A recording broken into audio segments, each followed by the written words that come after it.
Good morning. स्वागत है आपका कक्षा 10 सोशल साइंस के ज्योग्राफी पोर्शन को हमने प्रारंभ किया था। ज्योग्राफी पोर्शन के दूसरे अध्याय के दूसरे सेशन में आज हम लोग उपस्थित हैं, जिसका शीर्षक है वन एवं वन्य जीव संसाधन। हाँ, एक इंपॉर्टेंट सूचना, जिन छात्रों ने, जिन स्टूडेंट्स ने हमारा चैनल सब्सक्राइब नहीं किया है, वो सबसे पहले चैनल को सब्सक्राइब कर लें। चलिए आगे चलते हैं। पहले जो सेशन था, पहले सेशन में हमने देखा कि कौन कौन से वन्य उत्पाद और वन्य जीव ऐसे हैं जिनका संसाधन के रूप में उपयोग किया जाता है और वो मानव के लिए, सभ्यता के लिए, संस्कृति के लिए अत्यंत ही उपयोगी हैं। इन उपयोगी चीजों को संरक्षित करने के लिए या उनका बचाव करने के लिए या उन्हें बचा कर रखने के लिए पूरे समाज का और सरकार का उत्तरदायित्व तो स्थापित हो जाता है। स्वतंत्रता के पूर्व इसमें कुछ नहीं प्रयास किए गए, लेकिन स्वतंत्रता के पश्चात मूलभूत प्रयास स्वतंत्रता के पश्चात ही किए गए। थोड़े बहुत प्रयास स्वतंत्रता के पूर्व भी कर दिए गए थे, लेकिन वो प्रयास बहुत कम थे। स्वतंत्रता के पश्चात बहुत सारे प्रयास किए गए इन वनों को बचाने के लिए, इन वन के जीवों को बचाने के लिए और बहुत सारे कीट पतंगों को बचाने के लिए, वनस्पतियों की प्रजातियों को बचाने के लिए, झुरमुट को बचाने के लिए, दुर्लभ प्रकार की जड़ी बूटियों को बचाने के लिए। ये सारे ऐसे कार्य हैं जो स्वतंत्रता के पश्चात भी, काफी समय पश्चात इन पर ध्यान दिया गया और ये आज इन्हें संरक्षित किया जा रहा है। लेकिन इनका संरक्षण कब प्रारंभ हुआ, कैसे प्रारंभ हुआ, इसको हम लोग देख लेते हैं। तो पहले सेशन में हमने देखा कि किस तरीके से इनको, कौन कौन सी चीजें हमारे लिए उपयोगी हैं और इन उपयोगी चीजों को हम किस प्रकार से संरक्षण प्रदान करते हैं। इसमें हम देख लेते हैं कि संरक्षण 3 प्रकार से होता है। एक तो शासन के द्वारा, दूसरा प्रशासन के द्वारा, तीसरा जन सहभागिता के द्वारा, जागरूक लोगों के द्वारा और सबसे लास्ट में है धार्मिक भावनाओं के द्वारा। इन्हीं आधारों पर हम इसको पढ़ेंगे। इन 4 भागों में विभाजित करके हम इस पूरे सेशन को देखेंगे। सबसे पहले हम लोग देख लेते हैं कि शासन के स्तर पर, शासन और प्रशासन लगभग एक ही है, लेकिन इसमें विभाजन कर दिया जाता है। लेकिन चलिए इसको हम लोग एक साथ देख लेते हैं कि शासन के स्तर पर, प्रशासन के स्तर पर सर्वप्रथम भारत में वन एवं वनों के संरक्षण के लिए जो प्रावधान प्रारंभ किए गए, उसमें सबसे पहले हम देखते हैं भारतीय वन्य जीवन रक्षण अधिनियम 1972।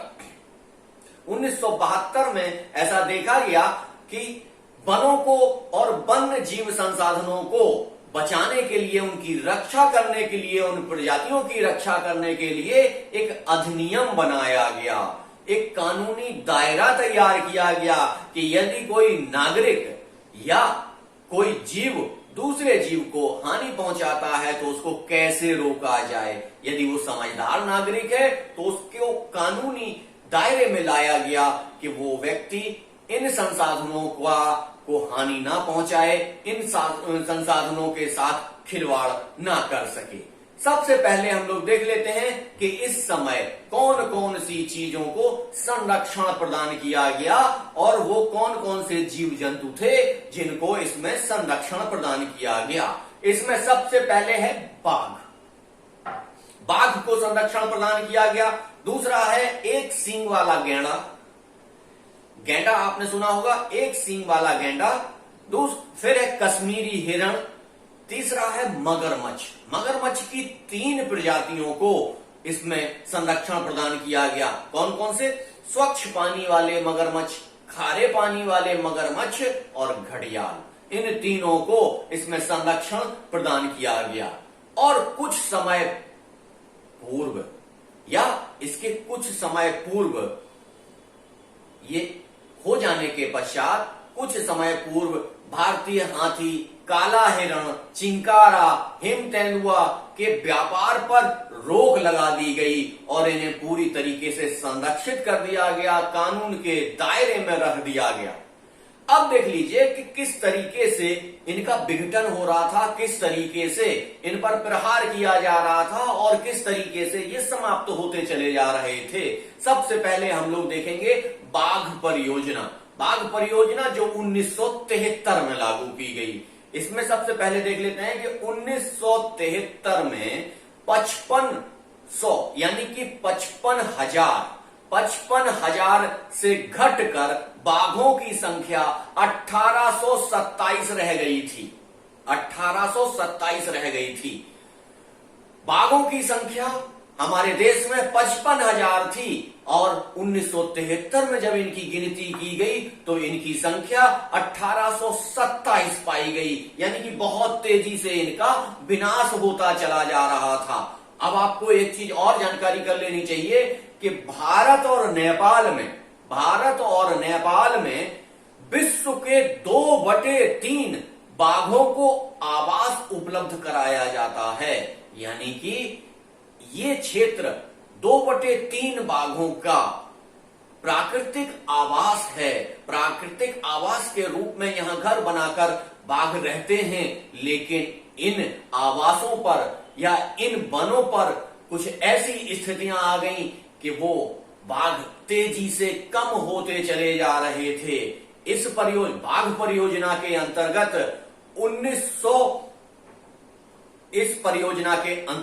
1985 में पुनः इसकी जब गणना की गई तो बाघों की संख्या 4002 हो गई थी। कितनी हो गई थी? 4002 हो गई थी। तथा 1989 में जब इसको देखा गया तो इनकी संख्या 4334 थी। लेकिन पुनः फिर वही समस्याएं क्रिएट हुई और 1993 में इनकी संख्या घटकर पुनः 3600 पर आ गई थी। इन्हीं सब चीजों को देखते हुए भारत में बृहद स्तर पर बाघ संरक्षण की परियोजना बनाई गई और भारत के लगभग 37,761 वर्ग किलोमीटर में 27 बाघ रिजर्व क्षेत्र बनाए गए या बाघों के रहने के प्राकृतिक आवास बनाए गए। वो प्राकृतिक आवास जहां पर बाघ रह सकते हैं वो देश में 37,761 वर्ग किलोमीटर पर बने हुए हैं। हाँ, यहां एक क्वेश्चन आता है कि बाघों के लिए कौन कौन से अभयारण्य और इनके आवास प्रदान किए गए हैं, इनकी सूची आप देख लेंगे और इसे कमेंट सेक्शन में आके हमें बताएंगे कि भारत का पहला ऐसा कौन सा अभयारण्य है जो सबसे पहले भारत में खोला गया था। चलिए ये आप बताएंगे, लेकिन इससे के पश्चात बाघों के लिए तो ये कर लिया गया था, लेकिन बाघों के पश्चात बहुत सारी ऐसी अन्य जंतु जीव ऐसे थे, ऐसे मछलियां थी, ऐसी प्रजातियां थी, ऐसी तितलियां थी जो विनाश की कगार पर जाती चली जा रही थी। तो उनके लिए अलग से एक प्रावधान किया गया। 1980 से 1986 के बीच में वन्य जीव अधिनियम एक लाया गया। 1980 और 1986 के वन्य जीव अधिनियम में क्या किया गया? तितलियों को, पतंगों को, मृगों को और ड्रैगन फ्लाई आप जानते हैं ना, ड्रैगन फ्लाई जैसी उड़ने वाली चीजों को संरक्षित प्रजातियों में सम्मिलित किया गया।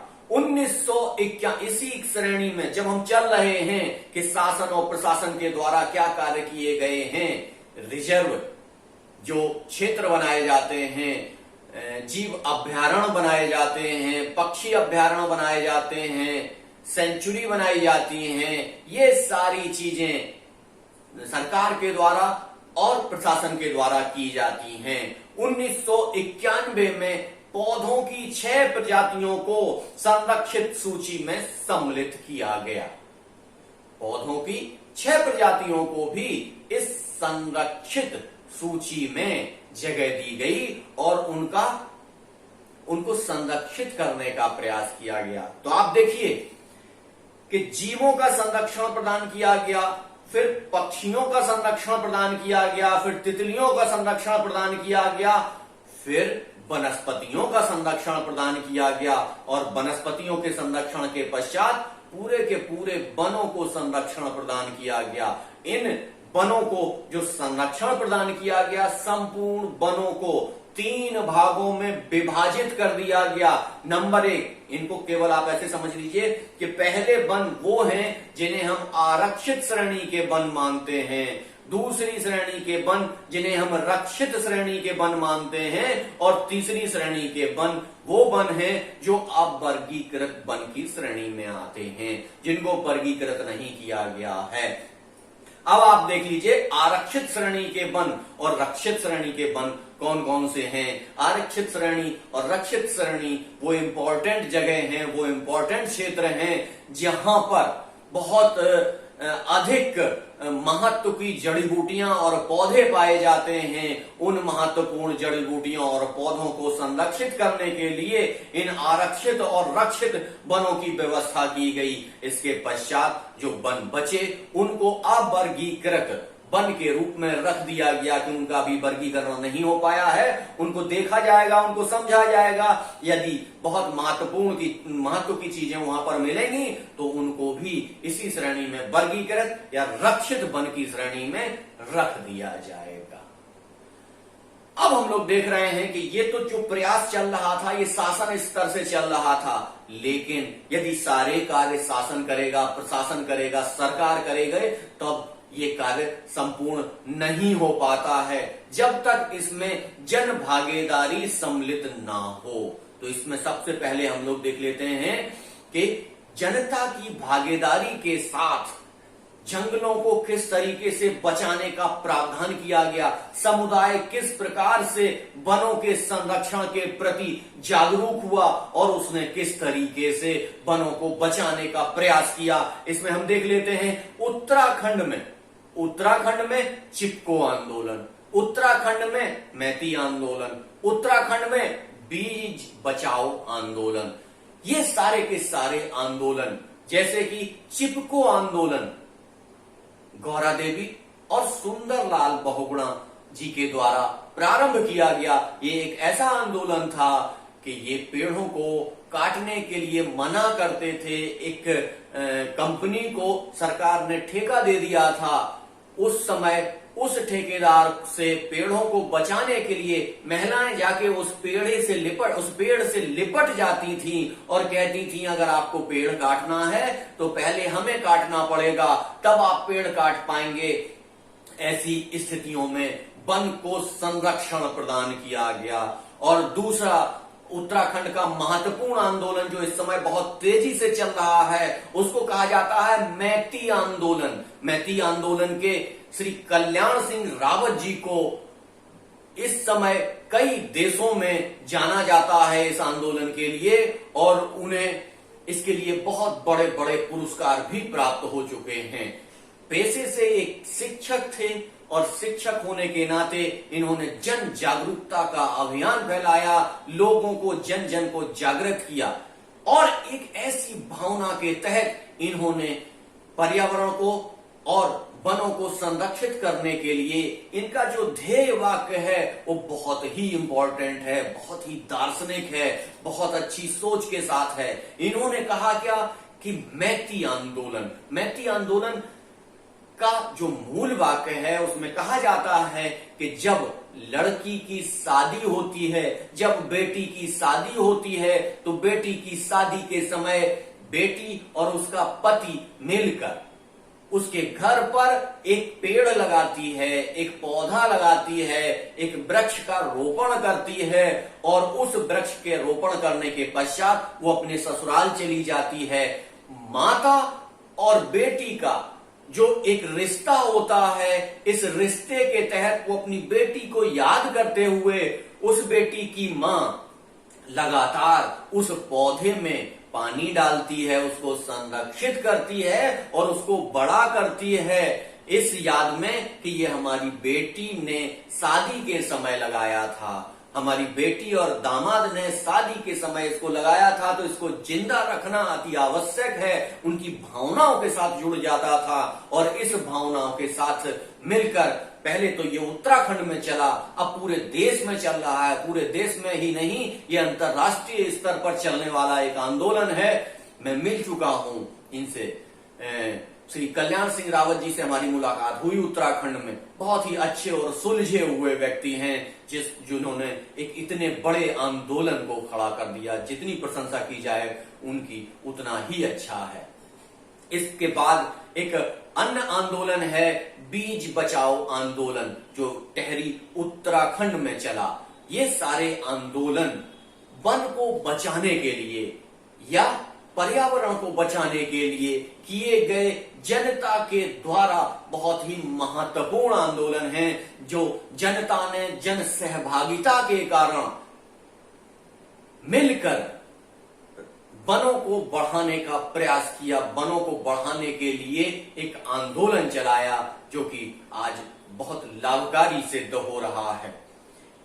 इसमें एक बहुत महत्वपूर्ण चीज और जुड़ जाती है कि एक संयुक्त प्रबंधन की भी व्यवस्था की गई। कैसा संयुक्त प्रबंधन? संयुक्त प्रबंधन में देखा गया कि वन विभाग के साथ साथ वन पंचायतें बना दी गईं। वन पंचायतें बन जाने के बाद वहां के ग्रामीण भी उन वन पंचायतों के अधिकारी हो गए और अधिकारी हो जाने के पश्चात उनको लगा कि ये वन पंचायतें हमारी हैं, तो उस वन पंचायत को उन्होंने पक्ष पोषण किया, उनको बढ़ाने का प्रयास किया।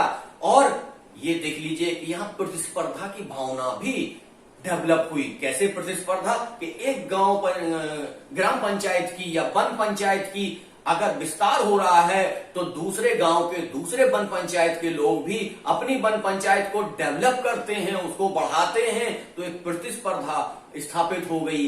इसमें दोनों ने सम्मिलित रूप से भाग लिया, वन विभाग ने भी और जनता का भी सहभागिता इसमें रही, और जनता के माध्यम से एक विशाल तौर पर वनों का निर्माण हुआ। आज हम जब पुराने लोगों से मिलते हैं, मैंने कई बार इंटीरियर से इंटीरियर उत्तराखंड के क्षेत्रों में जाकर उनसे चर्चाएं की, उनसे मुलाकात की, तब ज्ञात हुआ कि श्रीनगर और पैठानी, श्रीनगर और थलीसैंण के विधायक जी से एक बार एक समारोह में मुलाकात हुई, तो वो बता रहे थे कि किस तरीके से उनके जब वो बचपन में थे तो ये पेड़ पौधे कम थे, वहां पर वनों का विस्तार थोड़ा सा कम था, लेकिन इसके पश्चात आज वनों का विस्तार उन्हें अधिक लग रहा था। ऐसे ही कई और लोग ऐसे हैं बुजुर्ग जिन्हें लगता है कि अब वनों का विस्तार बढ़ रहा है, वनों के ऊपर जो अत्यधिक कटाई का बोझ आया था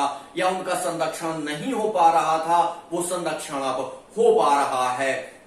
उसमें महत्वपूर्ण भूमिका ग्रामीण और वन विभाग ने मिलकर निभाई है, और ग्रामीणों को इससे लाभ भी हुआ है कि उससे गिरी हुई लकड़ी वो ले जाके अपने ईंधन के रूप में प्रयोग करते हैं। गिरी हुई लकड़ी के माध्यम से वो घास का प्रयोग करते हैं। उन जंगलों में जो घास पैदा हो जाती है, वो घास अपने जानवरों के लिए ले जाते हैं। जड़ी हुई लकड़ी से अपने जानवरों के लिए मकान का निर्माण करते हैं।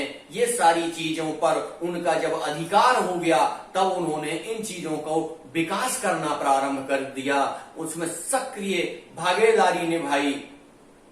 इसी तौर पर हम देख लेते हैं कि जब इन चीजों को हम देख रहे हैं, तब लास्ट में हम देखते हैं धार्मिक आधार पर, कि धार्मिक आधार पर किस तरीके से वनों का संरक्षण किया गया, वन जीवों का संरक्षण किया गया, वन प्रजातियों का संरक्षण किया गया, और लोग किस तरीके से इन संसाधनों के साथ जुड़े, किस तरीके से आत्मीयता उनमें जागृत हो गई, ये अभी हम आपको विस्तार से समझाएंगे। इसमें आप समझ लीजिए कि पवित्र पेड़ों के झुरमुट, यानी कि जो पवित्र पेड़ हैं, जैसे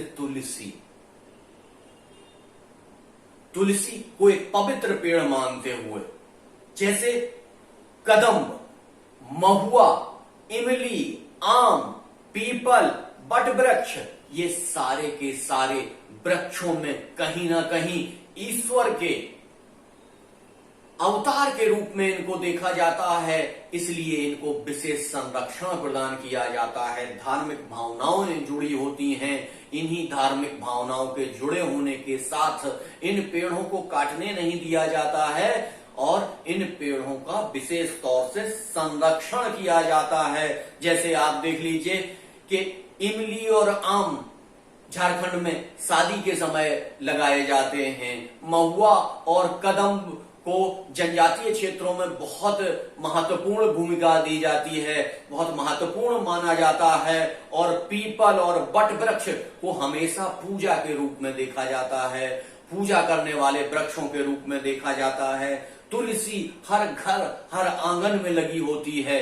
ये निश्चित तौर से कहीं ना कहीं इन वृक्षों को संरक्षण मिला होता है और इसीलिए कहा जाता है पवित्र पेड़ों के ऐसे झुरमुट जिनसे लोगों की भावनाएं जुड़ी होती हैं और उनको काटने नहीं दिया जाता है। स्वयं भी वो नहीं काटते हैं और दूसरों को भी काटने नहीं दिया जाता है। मैंने स्वयं अपने घर में देखा है कि संडे के दिन माताजी किसी भी कीमत पर तुलसी के पत्र तोड़ने की मनाही करती हैं। वो कहती हैं कि रविवार को किसी भी कीमत पर तुलसी के पत्र नहीं तोड़े जाते हैं। देखिए क्या भावना है।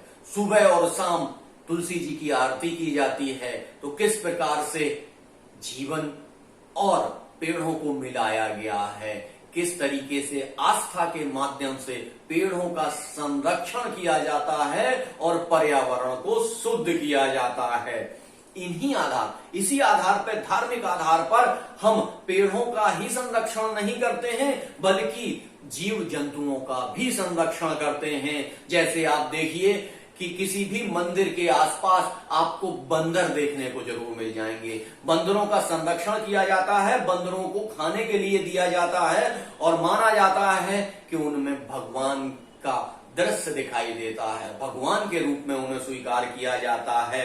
ऐसे ही राजस्थान के बिश्नोई परिवार, राजस्थान के जो बिश्नोई परिवार हैं वो काले हिरन, चिंकारा, नीलगाय और मोर से बहुत हद तक जुड़े हुए हैं।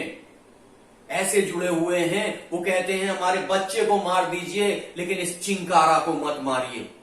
आपको कुछ याद आ रहा है? याद आ रहा है कुछ आपको कि क्या हम किस चीज की बात कर रहे हैं? ये वही चिंकारा है। आपको याद होगा इसी चिंकारा शिकार के मामले में सलमान खान बहुत दिनों तक परेशान रहे और उनको कहीं ना कहीं इसको ये बात सोचकर वो हैरान रह जाते हैं कि मैंने जंगल के एक जीव को मारा, इस एक चिंकारा को मारा।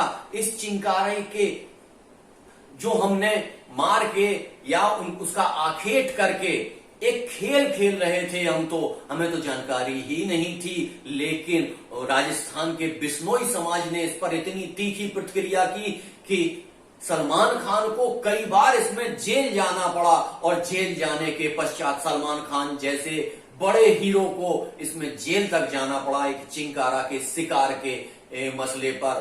तो सोचिए कि राजस्थान में चिंकारा, नीलगाय और मोर तथा काले हिरण को अपनी धार्मिक आस्था के रूप में वो प्रयोग करते हैं और मानते हैं कि इनका शिकार किसी भी कीमत पर नहीं होना चाहिए। यदि आपने इनका शिकार कर लिया तो आपके लिए वो हत्या के प्रावधान में आपके खिलाफ एफआईआर दर्ज कराते हैं और कहते हैं कि यदि इन्होंने चिंकारा मारा है, ये हिरन मारा है, तो इन्होंने मेरे बच्चे को मार दिया है। वहां की महिलाएं उस चिंकारा को और उनको अपने बच्चों के तरीके से ही अपना स्तनपान भी कराती हैं।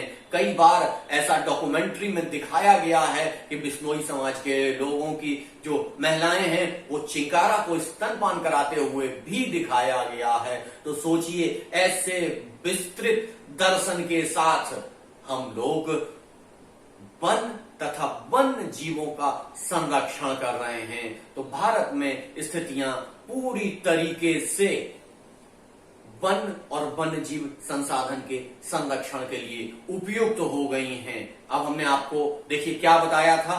नंबर 1 शासन और प्रशासन के द्वारा, नंबर 2 किसका बताया था? नंबर 2 किसका बताया था हमने? जल्दी से बताइए। जन सहभागिता और जन आंदोलन का।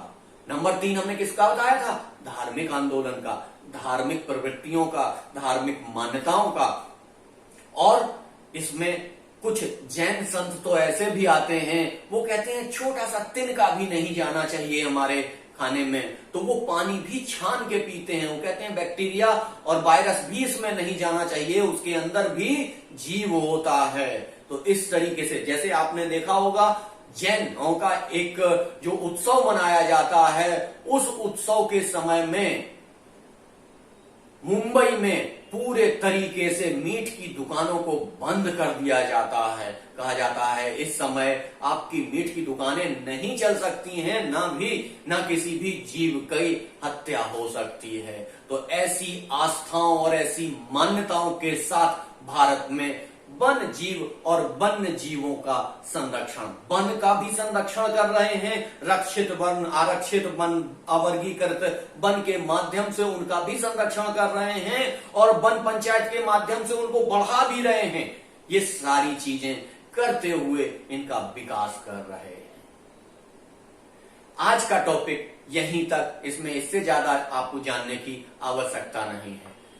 एक इंपॉर्टेंट सूचना, यदि आपने हमारा चैनल सब्सक्राइब नहीं किया है तो प्लीज इसको सब्सक्राइब कर लीजिए, इसे अधिक से अधिक लोगों से शेयर करिए, कमेंट करिए और लाइक करिए, तभी हम आपके लिए बेहतर से बेहतर चीजें उपलब्ध करवा पाएंगे। धन्यवाद।